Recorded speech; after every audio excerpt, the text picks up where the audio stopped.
Hi, everyone. Welcome back to Midlife Mayhem, the podcast all about midlife and the beautiful chaos that it creates. I'm Kim Branham, RNBSN and owner of Thin Space Wellness. Welcome back. This is episode number 8. I was having a really hard time figuring out what to talk about for episode 8. Following up on a series about trauma after sharing my story about losing my mom traumatically as a child. How do you follow up with that?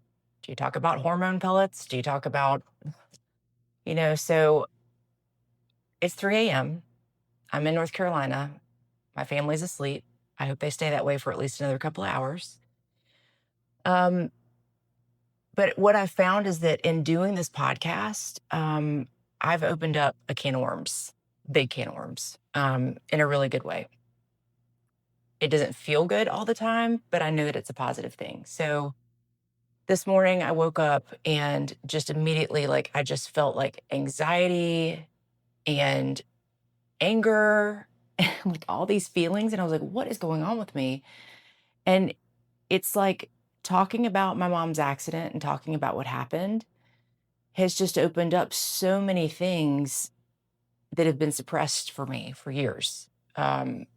So relationships that are fractured, um, times that I've been severely mistreated and was quiet about it, and things that didn't get resolved, relationships gone wrong. It just so much just came up, and I was just like feeling all these feelings, and I was like, you know what? Okay, this is how I felt in Colorado when I did my very first episode of the podcast. So let's go.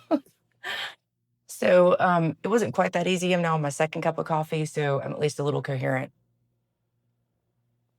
Hmm. But so the topic of this podcast is going to be midlife relationships. And I felt like that was a really great place to start because it leads to a whole lot of other conversations that I want to have on this podcast. We eventually will talk about divorce. We'll talk about blended families, not just my current blended family, but blended families that I've grown up in, blended families that other people have experienced, divorce situations that other people have been through.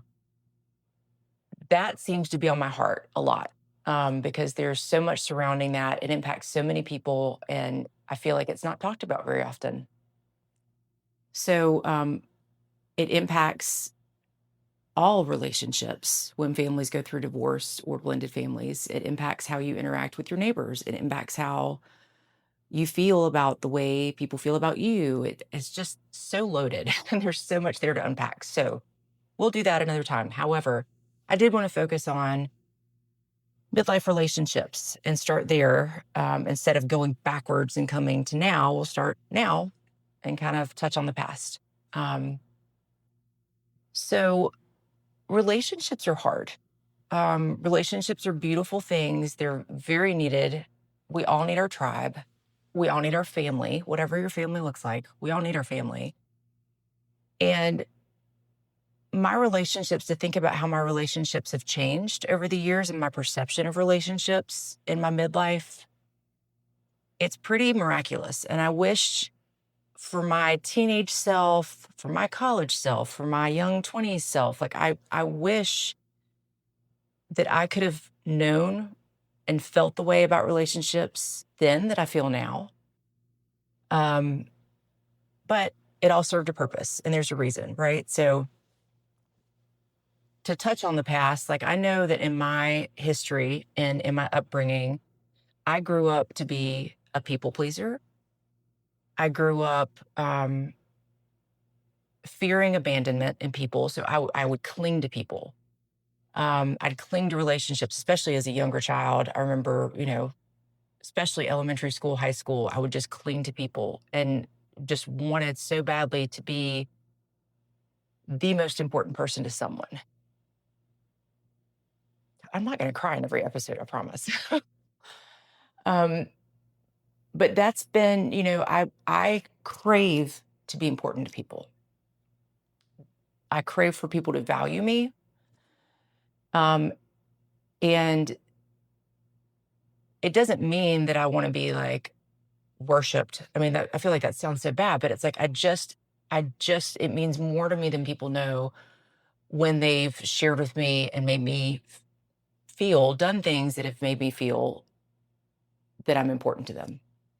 And, that gets into like love languages and what are your love languages. It's hard to describe. So I'll get into that later. But I'm realizing this in my midlife is that's what I crave from people is like I want to be important to people, and be a priority. And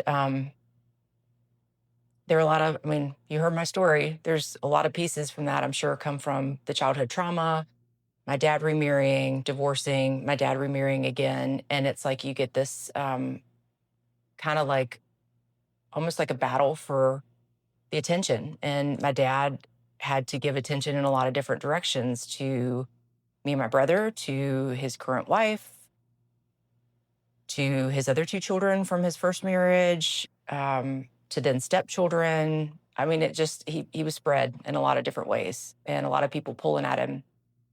And it wasn't until my grandfather Harris passed away, my mom's dad, when we were cleaning out the house, if you heard my previous podcast, and I found the accident report papers, my relationship with my dad completely changed. My dad's always been my person, but I've always been hesitant to upset him by asking about my mom or to talk about, like, I was always scared to ask him about Vietnam because he didn't talk about it very much. But so there were things I just was kind of scared to ask my dad about. And after my granddaddy passed away, and I kind of saw my mom's accident from my dad's eyes and what he went through, I don't know, I felt like I grew up in that situation a little bit. So, my dad and I, our relationship grew really, really strong after that point. And I would call and we talked almost every morning, or at least texted. But I felt comfortable asking him anything and realized like I need to ask him these questions about my mom. What are her favorite foods? I mean, just things that, I didn't know. So we talked about all sorts of things. And I miss my dad.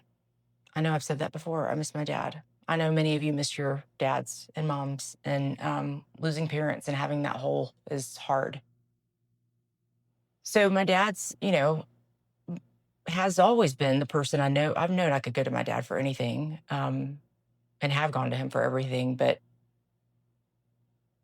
when our relationship changed and I lost him, I felt very alone. I know I've said that before. But he's one of the very few people in my entire life that has known me through and through, that I've been completely honest with and transparent. Um, and my husband Steven, I feel like he knows the real me. And I don't know how many other people really, truly, really know me. I mean, I have very close relationships with people, but I have this guarded piece of myself where, I've started talking more about these things, but I recognize that I'm very guarded. I share in a guarded way, if that makes sense. I shared openly about my mom. It's challenging to talk about that, but it's fact. It's something that happened. So what I'm realizing with relationships in my midlife is that, with my dad not here any longer, I feel like I've just kept that guardedness up. So Stephen, lucky for him, gets to see the real me on a daily basis, as raw as I am. And he loves me through it. And it's taken a long time to let my guard down, even with him on some of these things. But I'm recognizing that I'm not for everyone. That's one of the biggest lessons I think I've learned in midlife relationships is the people pleaser in me is still there. I still want I want to help people. I want everybody to like me, especially people I really respect. And when people don't like me or when people are rude to me or unkind, especially when I've not done anything to them, I really have a hard time with it. And I want to like prove to them, hey, I'm worthy. I'm worthy of your friendship. So I'm working in my midlife on letting that go, that accepting I'm not for everyone. I think the first time I really recognized that and made peace with it was when I was working at the school. I was a middle and high school chorus teacher for 6 years. And there was a person at the school that I could not crack, had never done one thing to this person, could not crack this person. And every time I'd walk by the person in the hallway, I'm like, hey, good morning. How was your weekend? I offered to let them use my mountain cabin that we rent out for Airbnb. They're not even nice to me. What is wrong with me? They didn't take me up on it, thank goodness. But it's like I finally recognized at some point, I don't know when it was, but I was just like, I'm just not for this person. And that's okay. And that was a big lesson for me. So, lesson number one, I'm not for everyone. You're not for everyone. Um, so it doesn't mean that if you're not for someone that, you can't be cordial, obviously. Like I didn't just start being rude to this person when I realized that, but it's like it kind of is a freedom. It just releases you from like the stress of like, oh, here that person comes. I need to do blah blah blah and like be nice to be a people pleaser. Okay. So that was a big lesson for me in midlife. Sip of coffee. There's a 3 a.m. kicking in. So the second thing that has become very, very important to me midlife with my relationships is to protect my peace, protect the peace of my family at all costs. So sometimes that means weeding your garden, as some people would say, trimming the fat, as others would say. Sometimes you have to eliminate people and relationships in your life, as hard as it may be, that are toxic to you and your family. So with that being said, it's hard. That's hard. That is hard to do, right? Like there are certain, family members, like your blood family relatives, it is hard to trim that fat. But again, you can do those things in a loving way without being rude, without being like mean to the person. It's just like, okay, I'm putting up these healthy like boundaries with these people, whoever it may be. But I remember being in church years ago. Steve and I were dating. This was like forever ago. But I remember being in church and the whole sermon was absolutely amazing. I need to go back and it probably wasn't recorded. This was way before COVID. But it was such a strong message about about weeding your garden and protecting your peace. And I remember the minister saying, I don't care if it's your sister, I don't care if it's your mother. If that person is toxic and sucking your energy, cut it out. Cut it out. It doesn't mean you don't have to talk to them, but in your mind, having healthy boundaries with the relationships that you have, even your family members, it makes it easier to have your peace. What does that look like? I'm trying to think if there's an example I can use without completely throwing anybody under the bus. And there's not at the moment, but hey, we're talking about divorce soon. Okay. So there's, divorce brings a lot of things and a lot of challenges and a lot of relationships that end, friendships, some people don't, not that they don't know how to handle divorce, but it's like you have to choose a side. And I don't know, divorce is just insane. That's why it's a whole nother episode of the podcast. But there were a lot of relationships lost during my divorce. And it breaks my heart. But so the people pleaser in me tried to keep those relationships. And then I had to reassess the important relationships in my life and the relationships that were supporting me and my son. And then the relationships that were supporting me and my new husband and my new blended family. And the ones that weren't and the ones that I could feel judgment from, it was kind of like, okay, I say hi to those people. I still like some of those people, but, I don't know. It's hard to explain, hard to get into without giving specific examples, but I won't do that. So, yeah, that weeding the garden is super important to maintain your peace and your family's peace. So, I think the other important thing that I've learned is letting go of the shoulds in relationships, like what my relationship should look like. And I will give you an example. For this one, my sweet son, when he was 15, right before his 16th birthday, decided to go live with his father. So he had been living with me full time, seeing his dad a night or two a week. And he decided to go live with his dad. I will not go into details, but that was one of the hardest things I've gone through. It's very challenging as a mom. I felt like a failure. Um, I miss my son. I see him now. We go grab lunch. We text, but it's unbelievable, like how hard this period of my life has been. And I've had to let go of what my relationship with my son should be. I should be parenting him. I should be part of his healthcare. I should be, at all of his events. He's a senior in high school this year. I should be. And I'm still working on learning to let that go. Someone once told me, don't should on yourself. That's not a cuss word. But, I've had to let go of my vision of what our relationship I thought it would look like. And once I did that, again, I'm still working on it, but once I did that, I feel like our relationship has started to repair and started to grow back because I've just accepted that things are different. He's not he's not my little boy anymore. He's my young man. But he's growing into his own and I'm so proud of him. And my role is to support him and not judge him. And if he asks for my help and he asks for my opinions, to help him. But that's, I've just recognized that that's my role. I'm not, if he tells me he's done something that I don't agree with, it's not my job to be like, you shouldn't do that.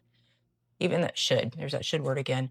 Even though I want to sometimes, I want to put my 2 cents in there and because that's what I've done his whole life. But the relationship, it's a transition and transitions are challenging.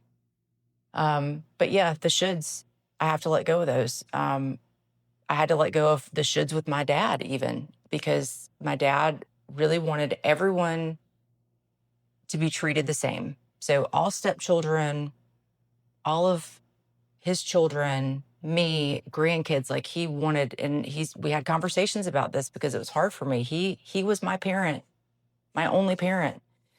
And he I wouldn't get to see them at holidays sometimes because they didn't feel comfortable coming to our house necessarily when they couldn't see the other children. It's hard. There's that blended family stuff. It's hard. Relationships are just hard. So, but I've just always felt like, oh, it should look like this for Christmas. It should. I feel like that's one of the biggest things that I'm grateful for in my midlife is recognizing that there are a lot of things that should be different, but they're not. And if you can't control them and you can't change them, just deal with it and keep your peace. I don't know. I still work on that sometimes, but I feel like most days I'm pretty able to roll with the punches, which I've not always been able to do. My dad used to tell me, don't sweat the small stuff. Don't sweat the small stuff because I would stress out, just absolutely stress out if something wasn't like I thought it was supposed to be or if it wasn't according to plan. And I've definitely slowed my roll in my midlife, especially. And I'm so grateful for that. Grateful for my dad and his advice. And I wish I had realized what he meant by that sooner. Don't sweat the small stuff. Okay, so what else have I processed through and learned in midlife relationships? Oof, this is a good one. This is a good one. Family is not always blood. That's a hard one because then I think back to all the shoulds that I think in my head. Like, I should be closer with this person. I should have this type of relationship with my stepmom. I should. Okay. Still got to let that go. That word goes into my head way too often. Um, so yeah, family's not always blood. And I learned that when I really recognized that. And my gosh, this was drilled into my head by my mother-in-law, Dawn DePoy. That woman, whew, she took me in, her and her husband, John. Dawn and John lived in Estes Park. They are the reason that we're there right now. Well, not at this moment, but they shared their love with Estes Park with us.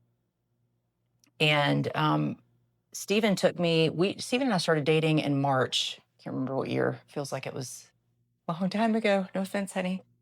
But Stephen and I started dating, and I would say within 2 weeks, I don't know what he would say, but I would say within 2 weeks, I knew that I was done. Like he was the person I was meant to be with. And so at some point, 2 weeks, a month, whatever it was, we were like, this is it. Like we want to spend our lives together. It's kind of crazy.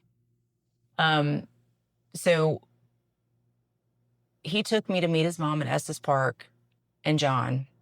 And I think that was in June. It was the beginning of June. So March, April, May, June. So 3 months we've been dating. And let's just say that a lot of people were not as receptive to our relationship as they were. And I experienced a lot of judgment from a lot of people, from family, from friends. Yeah, it was a hard time. It's a hard transition. And it's hard when you're a people pleaser to be judged and do something that like other people are seeing as wrong, or, I don't know. It's hard to explain. Again, we'll get into that when we talk about like the divorce and blended family stuff and other podcasts. But um, so we went out to Colorado and they picked us up at the airport. And that day, like I just felt embraced. That's the only way I know how to describe it. Every time I was with Dawn and John, I felt embraced. I felt accepted. I never once felt judged from either of them. And there are not a lot of people in my life that I can say that about. Not even my own dad. Like, I never, and that's not dissing my dad because he had very good reasons sometimes to judge me. But Dawn and John, I never felt judged. I just felt accepted and loved. And I hope they felt the same from me. But Dawn always told me from the time I started getting together with them that I was her daughter. And she did not mean that lightly and would say it over and over and over again so that I would believe her. I miss that woman so much, so much. I miss John. But she taught me that family is not necessarily blood. And I was her daughter. And she was a mom to me. She was a second mom for sure.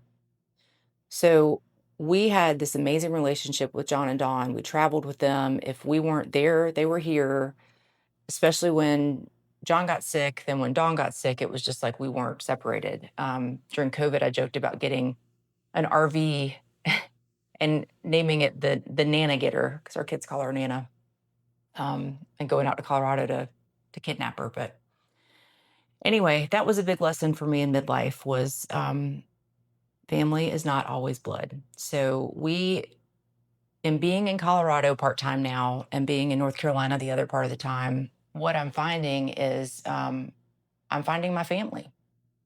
And I'm finding who those people are. I still will always have my family, and I will always have my friends that I've established. I mean, I've been in this area for, gosh, over 25 years now. So I have some amazing, wonderful relationships, very deep and connected relationships that I'm beginning to even open up more about my truths. And I found that I keep quiet. One of my ways of coping, I think I've said this before in a podcast, is I get quiet, I go inward. So when people, let's see, I will talk about this example specifically. When my son left and went to live with his dad, people knew, our community knew. My ex-husband was not quiet about what was going on and said absolutely horrible things about me. And I kept quiet because I didn't feel right out of respect for my son. It didn't feel right to talk to people about it, especially if people aren't asking me. I don't know who knows, who doesn't know. I don't know. It was the weirdest situation to deal with because I felt defensive, like I felt like I needed to defend myself to people because I could see judgment in people's eyes. Like sometimes you can just feel it. Um, but when somebody is slandering you and talking so poorly about you, which is, I mean, this is one example of so many, so many. How do you even deal with that? So my way of dealing with it was I just closed off.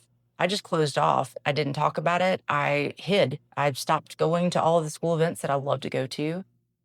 I stopped working at the school. Um, a big part of that is that our wellness company was taking off, but it felt uncomfortable. My son was at the school and all of his friends, I don't know what he was telling them, my students, it was hard. So that was a really challenging time in life was to navigate through that. And I lost my train of thought because I just heard my husband. He's awake and he's not supposed to be. Um, but anyway, I don't even know what I was talking about. Sorry about that. And I'm not going to edit this. So there you go. Um, but yeah, so the judgment from other people and that was a challenging time. So maybe some of you guys have been through that, but it's, oh, maybe this was my point. I know this is a point. So we'll move on if it's not the point I was trying to make. So I'm losing my track again. I hear people out there and my dog's walking around. Oh my gosh. Oh, there it is. Okay. Got it. So I encourage you in talking about that, like with people not talking to me about knowing about the situation with my son, or people not talking to me, people that are close to me that didn't even feel comfortable asking me, like, are you okay? Like, that's hard. I lost my son. I lost my son, and his dad allowed him to disconnect from us and not communicate with us for way too long. My son was young, and I'm not judging him for any of it because it was a very hard situation. He was being told a lot of really bad stuff by his dad. So were a lot of other people. And even with my son, it's like, how do you defend when you don't know exactly what's being said and people aren't talking to you about it? So, anyway, it's a really weird place to be. But I would encourage any of you listening, if there is someone that you see that you've heard through the grapevine that they're going through something, or you've heard there's a divorce, or you've heard that, there's this hard situation with a child, or talk, please talk to people. Because when you don't talk about it and people feel like they're alone, it's a horrible feeling. Some of you have probably experienced this before, but it's like people deal with stuff in silence and in private. And not that they have to like scream it from the mountaintops, but like help people out. Like ask them questions, ask them if they're okay. Um, I mean, I feel like my nature and being a nurse and I'm a caregiver, like I do like to talk about deep things. I crave deepness with people, deep rooted, connected relationships, like Bridget and I talked about. Those are the relationships that matter. Surface relationships, they're fine. They're great. I care about people, but I crave the deepness, the deep stuff. I want to know deep stuff. I want people to know my deep stuff. I'm growing to be that way in my midlife. Um, but it's important that you talk to people um, to either, especially if you're feeling judgmental towards someone about something, you don't know what they're going through. You don't know the truth. You don't know what they're going through. So if you're hearing that, oh, this person did this and that's why her son did this, you don't know the truth. Ask questions and learn the truth and care about people enough to ask. Like I think that's what as a society is really hard is people not talking about the hard things, whether it's trauma, whether it's, somebody's lost someone, even if you're just holding space for them. Would you like to go get coffee?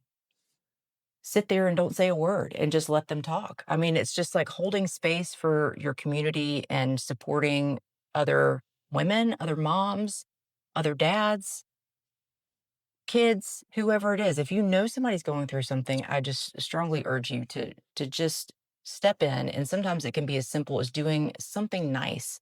Like I remember when I was going through all this craziness, um, somebody made cookies for me. And it was just this such a small thing, like not a small thing, but it was just like a simple gesture, but just to let me know, hey, I'm here. And it was such a sweet thing for our family. It felt like support for our family. So just think about how you can help people that are going through hard times. Again, divorce keeps like circling in my mind this morning, but whether it's divorce, loss of a loved one, it matters. It matters. So reach out and help the people that are important to you. Um, so this was probably a really rambly podcast, but I'm not going to edit it. And I do think that next week, I think I'm going to focus on divorce. I think it's about time. I think I'm ready to share some things that I've not shared before about my life, about my history with divorce, my blended family jumble that has been going on since well before I had my own blended family. But yeah, so next week we'll focus on divorce and we'll do a little series. I've got some people that have gone through divorce, some people that are going through divorce that I'll be interviewing. That'll be a really great series. So I'm super excited to talk about divorce. Woohoo! Anyway, I may even rope Stephen into talking about his divorce and what that looked like for him because I don't know. It's interesting to hear. Like, I loved having Tim talk about his traumatic loss as a child versus my traumatic loss as a child and how women and men process things differently. So I think that might be a good thing. I'll see if I can talk him into that one. We'll see how that goes. Okay, I hope you guys have a wonderful week. Thank you for those of you who listen to this rambling mess this morning. I promise these won't always be tearful. They won't always be at 3 in the morning. That just when it's pushing, tugging on my heart, I think it's God tapping me like, hey, this is what needs to happen. This is what you need to talk about. So hopefully it helps someone. And I'm always here. If you want to reach out, my email address is kim@thinspacewellness.com. I'll put it in the show notes. So feel free to reach out, shoot me a message. If you'd like to be a guest on the podcast, I would love to talk with you. If you have ideas for the podcast, please let me know. If you have questions, if you are a person who's struggling and need help, if you're stuck, if it's emotional stuckness, if you're stuck in your body, if you're stuck in this crazy midlife transition, if you need help or you need to talk to somebody, please contact me. I'm here. I see you. I'm here. And if I can't help, I will help you find the person that can. So please reach out. But have a great week in this crazy midlife journey that we're on. We're headed back to Colorado on Thursday, so my next podcast will be from there. And I'm super excited. So I hope you guys, again, have a good week, and we'll see you on the next episode. Join us next time. Bye.